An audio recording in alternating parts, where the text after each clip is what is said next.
Así que tienen todo para que no copien nada, o si quieren copiar algo, está todo lo que voy a hablar. Mi idea con tumores benignos, el pequeño pantallazo que les quiero dar, es como orientarlos para que cuando estén en una guardia sepan rápido cómo actuar y cómo manejarse. Porque si bien es un tema extenso y amplio, hay ciertas cositas que les quiero comentar, más allá de las características de cada uno, que después a todos se nos olvida en la guardia. El objetivo de esta clase, tipificar o caracterizar las lesiones, ya sean benignas o malignas. Lo importante es tomar conductas. Si estoy con una lesión benigna, bueno, lo puedo controlar, lo puedo seguir. Si estoy con una premaligna o sospecha de una maligna, tengo que saber qué parámetros utilizar para sospecharlo y decir, bueno, tengo que hacer una biopsia o una resección quirúrgica o hacer exámenes complementarios para determinar la extensión. Entonces, eso quiero que les quede claro en la charla. Bueno, determinar la localización y extensión y conducta y seguimiento. ¿Cuándo controlarlo? ¿En 3 meses, 6 meses, 1 año?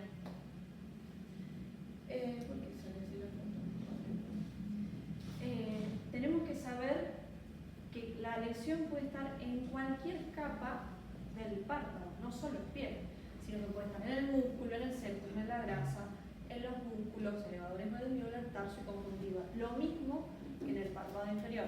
Y dentro de la piel les voy a dar tips anatómicos que nos sirven para diferenciar algunas lesiones y que es complicado al principio. Por ejemplo, en la piel, en cada estrato, en cada capa, podemos tener un tipo de lesión.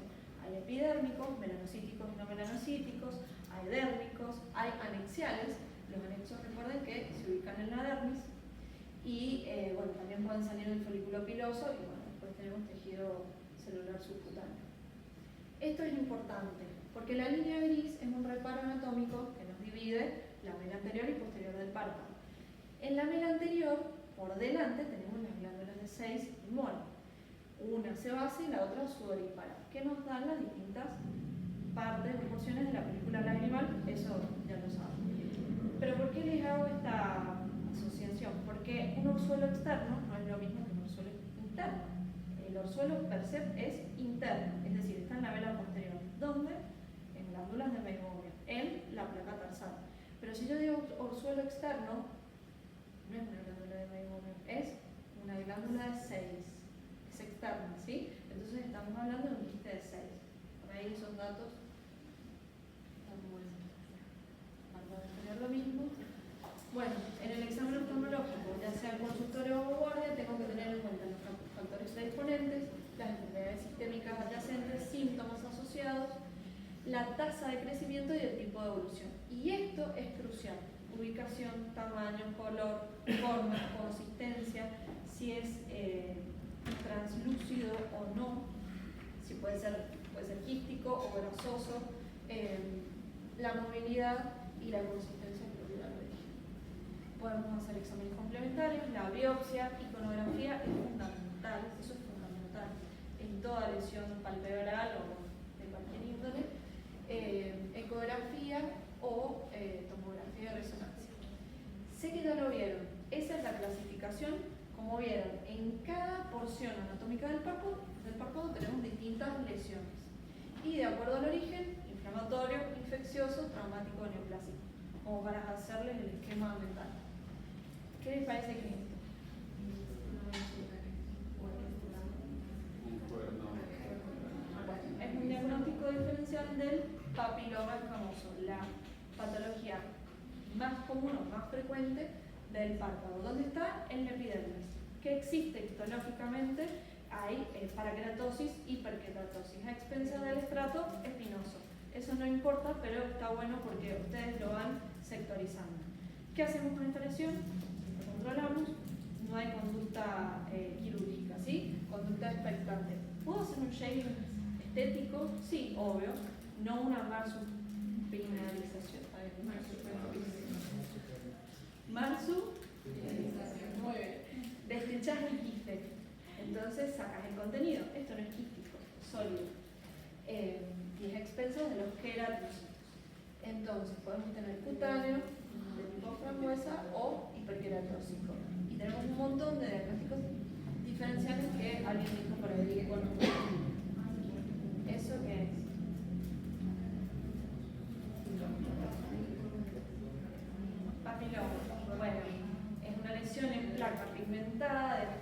seborreico es una queratosis seborreica, ¿sí? Un factor predisponente principal son la piel expuesta al sol. Se puede resecar también con un shaving porque no tiene mucha asociación con, no es una lesión premaligna, queratosis seborreica. Esto es un signo muy importante porque ante un paciente con lesiones o con queratosis seborreica en placa de inicio súbito y varias en la piel, nos puede estar hablando de un cáncer de un adenocarcinoma. Y ese es el signo de Leser Trelat. Bueno, ya lo puse. Esta es una muy frecuente, se llama queratosis folicular invertida, es una de las variantes inflamatorias, muy poco frecuente, pero ¿qué podría ser también como diagnóstica diferencial? Un carcinoma. Entonces está bueno, ¿cuál? Fibrocelular. Exacto, sí, un vaso celular más que nada, o un queratocantoma. ¿Sí? Se puede hacer un shaving y una biopsia incisional, lo ideal es incisional porque son recidivantes. Bueno, ahí les pongo el detalle histológico como para que lo vayan teniendo en el esquema. Y su crecimiento es bastante rápido, en semanas a meses, ya 1 o 2 meses la creación. ¿Y eso? Puede ser cualquier cosa, porque puede ser un pequeño celular, vaso celular, un cuerno cutáneo que está creciendo, es un queratocantoma. Es decir, también se ubica en personas de edad media o mayores y hay que hacer una incisión quirúrgica porque tiene el riesgo ¿de cuál? Perfecto, bien. Entonces hago una incisión quirúrgica con margen de seguridad de 4 milímetros.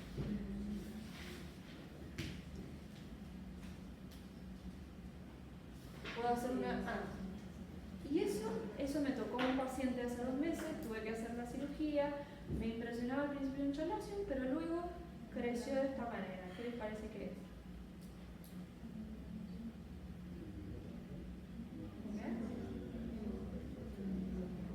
Bueno, yo pensaba que era un queratocantoma, por eso lo puse acá, pero ¿qué hice? Ante una lesión que no me cerraba clínicamente, biopsia. Y la biopsia me dio que era un chalación.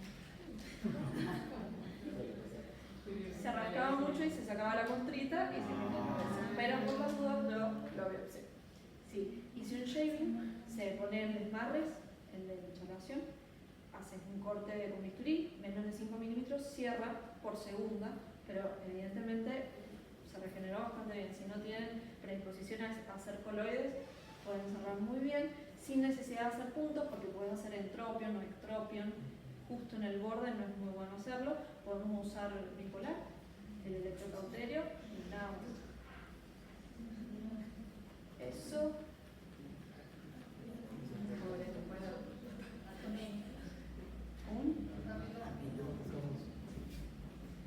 Parece, pero no. Es una verruga vulgar o conocido como, sí, puede ser un papiloma, pero es una verruguita. También, histológicamente es hiperqueratóxica y acantótica, a expensas de la capa espinosa de la piel. Se puede hacer shaving o crioterapia y aparece en la segunda o primera década de la vida asociado al virus del papiloma humano.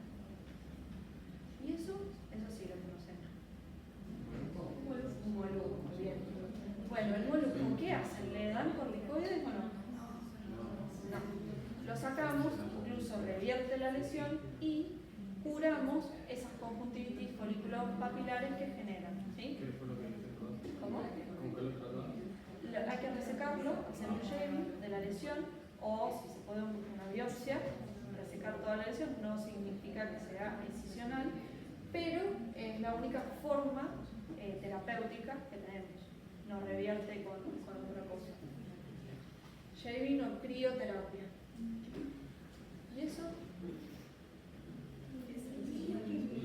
Bien, milium. Pero son milium cuando el quiste de inclusión epidérmica tiene 1 a 2 milímetros. Más grande es un quiste. Y también se puede hacer un shaving o la marsupialización, que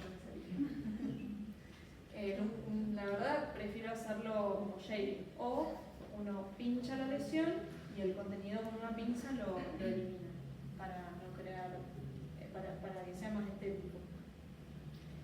Muy bien. Y ese,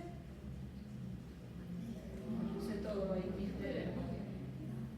¿Quién dijo quiste dermoide? Muy bien. ¿Ah? Muy bien, quiste dermoide cutáneo, aparece en la primera segunda década de la vida. Puede simular lo que sea, una queratosis actínica, un porno cutáneo, pero está asociado el HPV y también hiperqueratósica y acantótica. Se hace excisión quirúrgica o crioterapia porque puede recidivar. ¿Y eso? Un cuarto. Muy bien, un cuarto cutáneo. ¿Y qué es? Es una lesión premaligna del carcinoma escamoso. Sí. Por eso que se hace una incisión con márgenes seguros. ¿Y eso? Pecas o efélides. Son máculas pigmentadas, hay que observar y controlarlas, y tienen una herencia autosómica dominante de por medio, porque fue una que de efélides. ¿Y eso? No se ve muy bien, ¿no? Léntigo simple, no asociado a los rayos UV. Es una lesión plana, resultado del aumento en el estrato basal de melanocitos. Por eso aparece más pigmentado. ¿Es lo mismo si está anterior o posterior a la línea gris? En general está anterior. Hoy justo vi uno que estaba como... ¿Posterior? Sí. Bueno, hay que hacer una biopsia porque puede ser un nevus melanocítico o un léntigo.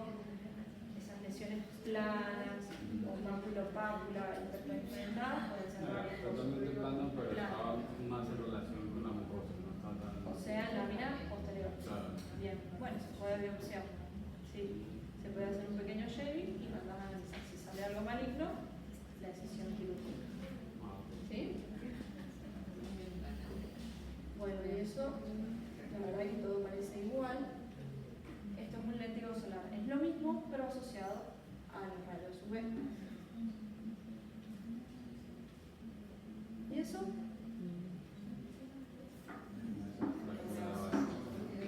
Una melanosis oculodérmica. Hay un tono azulado en piel, puede ser de la cara, frente, párpado y esclera. ¿Lo han visto alguna vez? Es muy poco frecuente.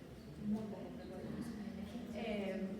Lo que hay que hacer es un seguimiento semestral y ante una lesión premaligna, ante malignidad, hay que tener cuidado porque depende de dónde prolifere o de las zonas de extensión, hay que resecar. También llamado nevus de Ota. ¿Y eso? Bien. En la anterior, los melanocitos están en la dermis. Acá, en epidermis. Se ve en dermis profunda, perdón. Es más oscura y es un nevus azul. Este también tiene carácter de herencia autosómico dominante, pero este se observa y controla porque no tiende a malignizar. Esto sí es importante porque son los que más vemos en la práctica. Son muy comunes los nevus, son proliferaciones de los melanocitos. El seguimiento, la verdad, que lo ideal es semestral y la tipificación a las características está bueno saberlas porque el nevo de la unión, que es el primero, es una mácula que está en una unión dermo-epidérmica. Si crece, va a pasar al compuesto que pasa a dermis. El intradérmico ya está en dermis y el displásico es el que hay que biopsiar. Por eso se controlan cada 6 meses porque pueden dar un melanoma. Exacto. Exactamente. ¿Todo bien? Ahí viene la otra que les comentaba. Bueno, entonces esto es importantísimo. Y son máculas con zonas planas, la periferia, y la central un poco más elevada. Y pueden ser más planas, un poco más dependiendo a pápula, y luego los nevus tienden a transformación atípica. Estamos en presencia de un nevus displásico. Pilomatrixoma. Este no los dejé que lo adivinaran porque es muy poco frecuente, aparece en las primeras 2 décadas y crece desde la base del folículo piloso hacia la epidermis. Hay que hacer una incisión quirúrgica con bordes de seguridad y parece un nódulo subcutáneo rosa o morado o violáceo. Bien, ¿y esto? Perfecto, un hidrocistoma, muy bien. Los hidrocistomas son nódulos transparentes que se translucen y podemos en realidad hablar del histeotemol. ¿Se acuerdan que hablábamos del reparo anatómico de los anexos? Bueno, este es el histeotemol, de la glándula sudorípara apocrina, este es el histeotemol. Se puede resecar. La verdad, lo ideal es el shaving o podemos usar el electrocautero o el ácido tricloroacético, no sé, vos lo usás, ácido tricloroacético. Bueno, Para eso no. para eso, ¿no? Y este, parecido, ¿no? Es lo mismo, exacto. Un hidrocistoma, pero eclino. ¿Y esto? Hay dos lesiones, tres en realidad. Perfecto, un orzuelo. Perfecto, dijimos orzuelo interno o orzuelo propiamente dicho, por detrás de la lámina gris, en glándulas de meiomio, la cabeza. Muy bien. Ahí la doctora me estaba preguntando, diciendo si frío o calor. La verdad que ideal, calor seco y masajes. Masajes con calor seco para el orzuelo. Perfecto. ¿Y ese?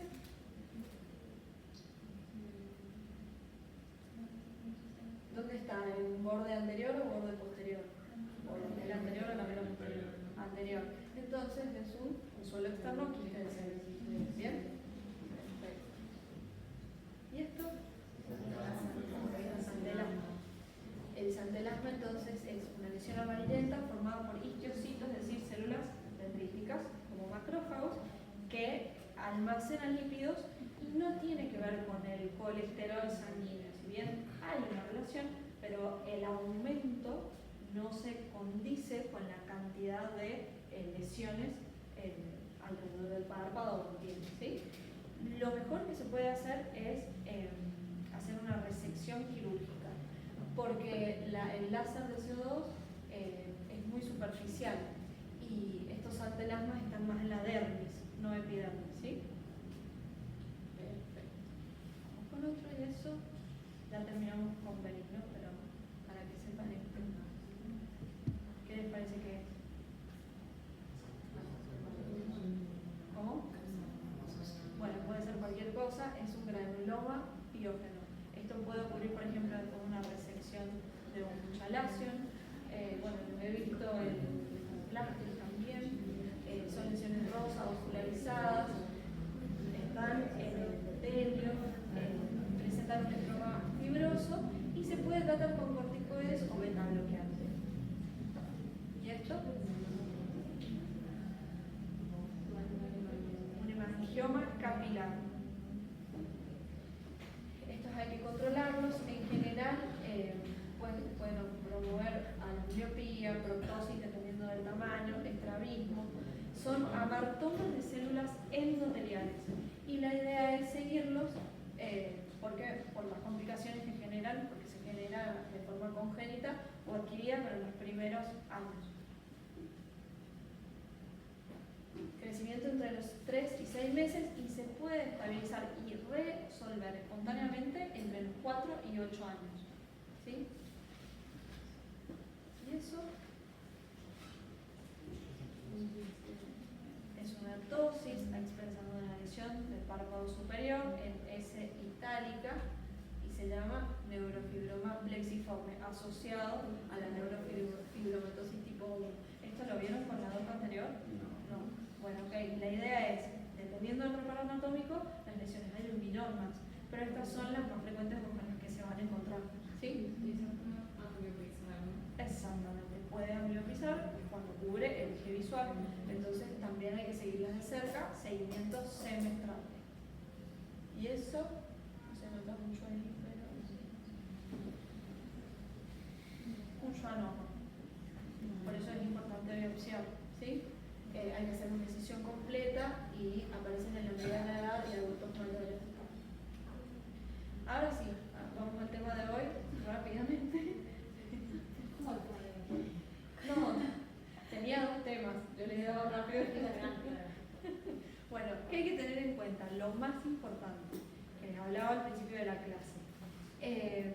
identificar y diferenciar entre lesiones benignas y malignas.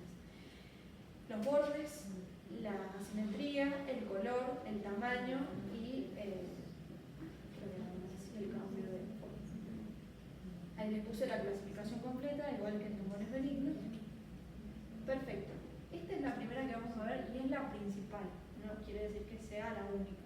La queratosis actínica suele ocurrir en la mediana edad y adultos mayores. Los factores predisponentes son el sexo masculino, los rayos UV, la calvicie, antecedentes de un melanoma anterior o un carcinoma espinocelular y los tipos de piel Fitzpatrick, que son de coloración clara o pelirroja. Son placas o pápulas hiperqueratóxicas, paraqueratóxicas y acantóticas, es decir, están en epidermis y que pueden generar un carcinoma escamoso. El tratamiento es individualizado, depende del tamaño de la lesión. O sea, yo puedo usar 5-FU para reducirlo y que remita, crema de liquimod, crioterapia o la biopsia excisional. ¿Sí? Bien, el carcinoma vasocelular, esta es la neoplasia más común. ¿Dónde lo vamos a encontrar? Claro, es epidérmico y está asociado a varios factores predisponentes como los rayos UV y el tabaquismo. Crece lento y la invasión no genera metástasis, es muy poco probable que la genere, pero sí tiene un crecimiento local. Y hay varias formas clínicas, la nodular, la ulcerativa y la esclerosante. Bueno, ¿cuáles son algunos signos de que hay algunos signos de malignización o malignidad?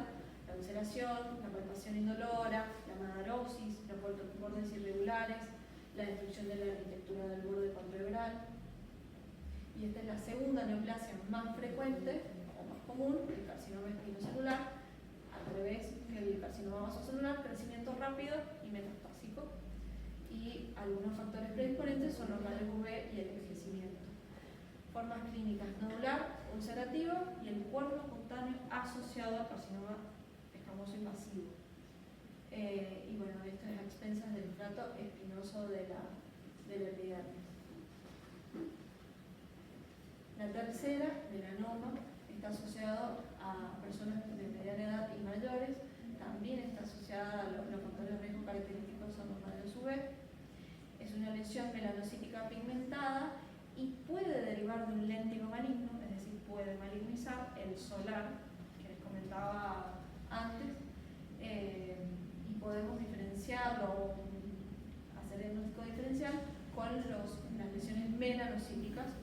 El neodisclásico, recordemos que es cuando ya está por pasar la membrana vasocelular, la membrana basal, y ahí tenemos el melanoma, ¿sí? Bien. Bueno, y por último, el carcinoma de células de Merkel es un tumor neuroendocrino que se genera en la epidermis, pero que avanza a la dermis. Más comúnmente se localiza en el párpado superior, rápido crecimiento agresivo, metastásico, asociado al HIV e inmunosupresión. Y este nódulo violáceo, como les dije, empieza en la epidermis y termina en la como primario, ¿no? Luego puede extenderse. Ahora, el tratamiento. La idea era esquematizar o poner en la mente de cada uno qué hacemos con cada lesión. Tenemos la biopsia, tanto incisional como excisional, recuerden el shaving. Luego la resección quirúrgica, podemos usar una cirugía de Mohs, la verdad que la usan más los dermatólogos, en la cual se basa en resecar capa por capa la lesión e ir evaluando a través de anatomopatólogo si quedan restos de atipia o lesión en la muestra. Radioterapia o crioterapia. Esto es muy importante. Cuando saquen una lesión, tiene que estar correctamente rotulado. Pueden hacer un dibujo ideal en localizarlo, si está en párpado superior, inferior, lateral anterior, posterior, el color, está buenísimo marcarlo, y un diagnóstico prescriptivo. Eso es ideal. Bien, y vamos a hablar un poco de reconstrucción. Cuando tenemos defectos de esa lesión, que pueden ser pequeños, moderados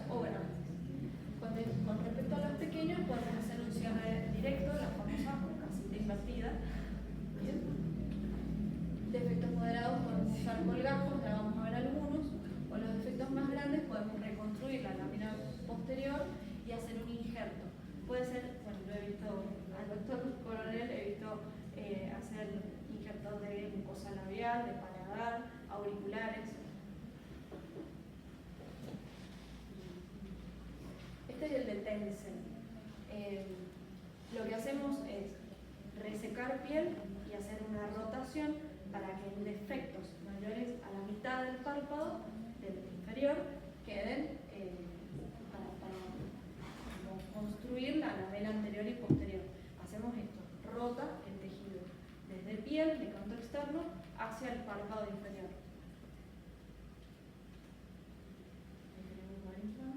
Y el que quería mostrar es el de Hughes. El de Hughes consiste con la chalacera o con el desmarre, damos vuelta el párpado, resecamos la conjuntiva y se llama de transposición o traslación. Cuando tenemos un defecto grande en el párpado inferior, construimos la vena anterior y con un injerto de piel, la vena posterior y con un injerto de piel la lamela anterior. ¿Se entendió? Con conjuntiva la vena posterior y con piel la vena anterior del párpado inferior. ¿Bien? A ver, aquí tenemos el de Klünter-Beer.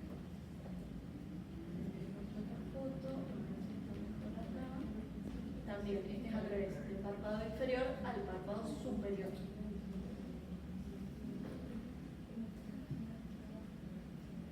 El colgajo de mejilla de Mustardí consiste en resecar parte de la mejilla de piel y hacer una rotación. El colgajo labelar, que se usa piel en el entrecejo para resecciones de canto interno o porciones mediales. Y eso